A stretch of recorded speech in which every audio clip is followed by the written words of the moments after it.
Franklin D. Roosevelt.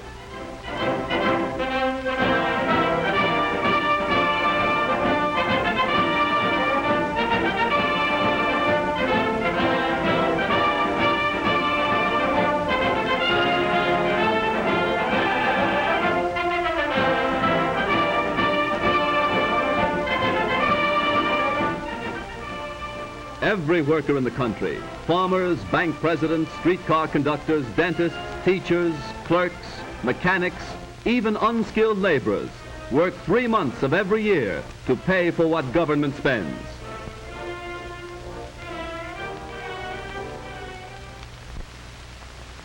But the rich pay the taxes. Why should I worry? That's where we're fooling ourselves.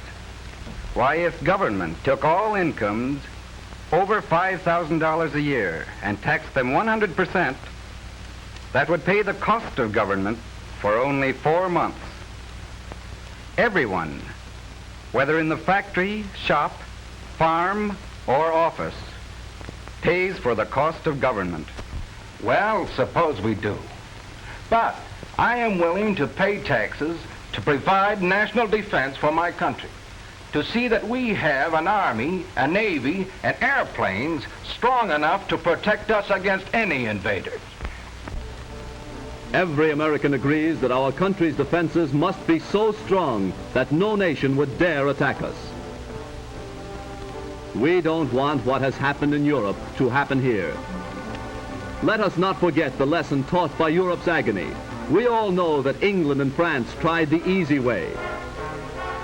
That France under Premier Léon Blum had a New Deal similar to our New Deal, and that today the French people have paid in blood and sorrow the price for that fatal experiment.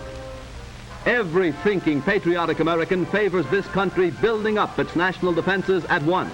That job has been delayed far too long by the experimenters in Washington. No one today disputes the need for a powerful Army, Navy, and Air Force for our national defense.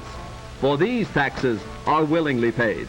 But our money has not been spent during the last 7 years for national defense. In the last 7 years, the New Deal has spent the breathtaking sum of $58 billion. Of this total, only $6 billion and $900 million were spent on national defense. So-called defense taxes now being imposed are not sufficient to meet the ordinary deficit, much less defray the cost of past, present, or future defense. What did we get for the money spent by the New Deal for defense? Ranking officers of the Army have told Congress, in effect, that our national defenses are woefully inadequate, that we lack automatic rifles for our infantry, that we need tanks and anti-aircraft guns, that few of our airplanes are modern in the light of the lessons taught during the European War. Money spent on the visionary Passamaquoddy project for the harnessing of the tides would have bought guns and tanks, which we now need so badly. The Florida Ship Canal, another wasteful boondoggling failure, into which the New Deal has squandered more millions instead of spending money for necessary additions to our national defense. The abandoned canal is now just a big mosquito breeding ditch, the costliest hole ever dug. Billions scattered in all directions except to improve our Army, Navy, and Air Force.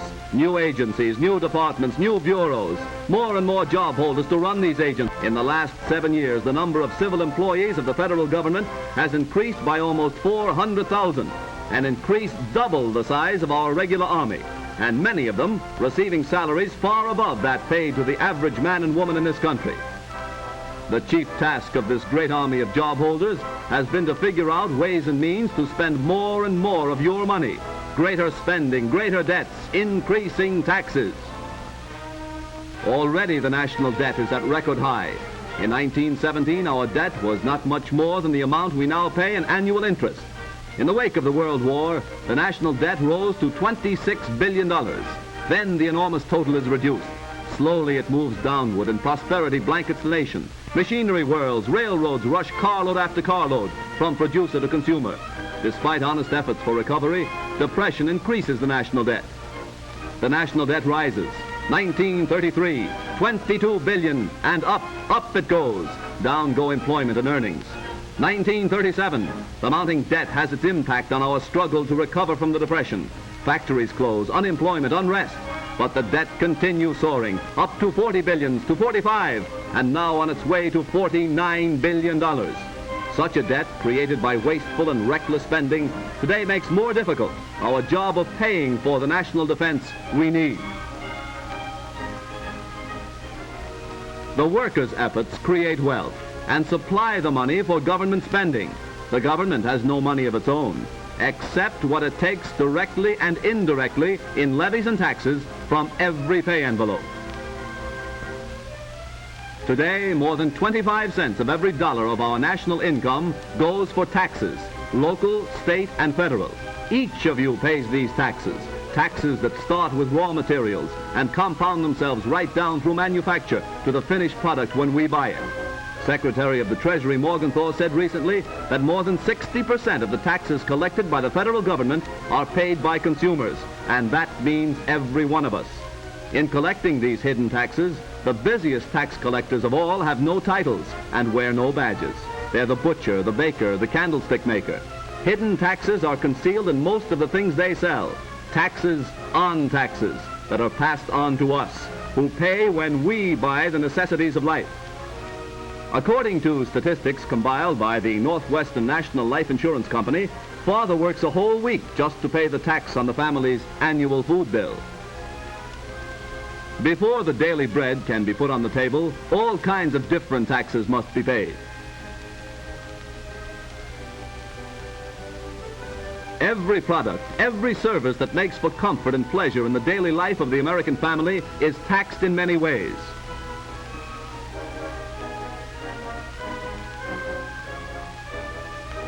Families with a monthly income of $200 pay $26.12 a month in indirect taxes. Families with monthly incomes of $150 pay $20.16 a month.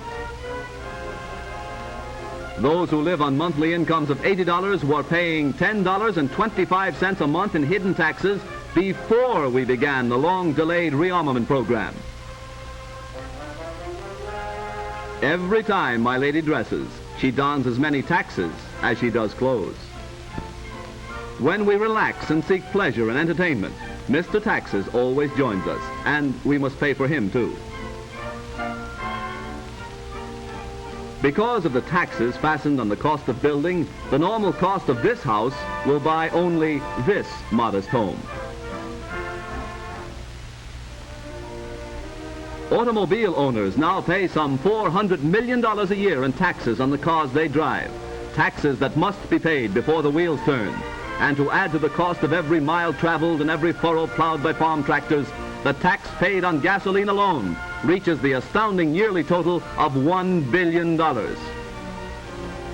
All who drive are drafted into another army of taxpayers. Those who have jobs are footing all these various government bills. Only what is left can be used for the needs and savings of the worker's family.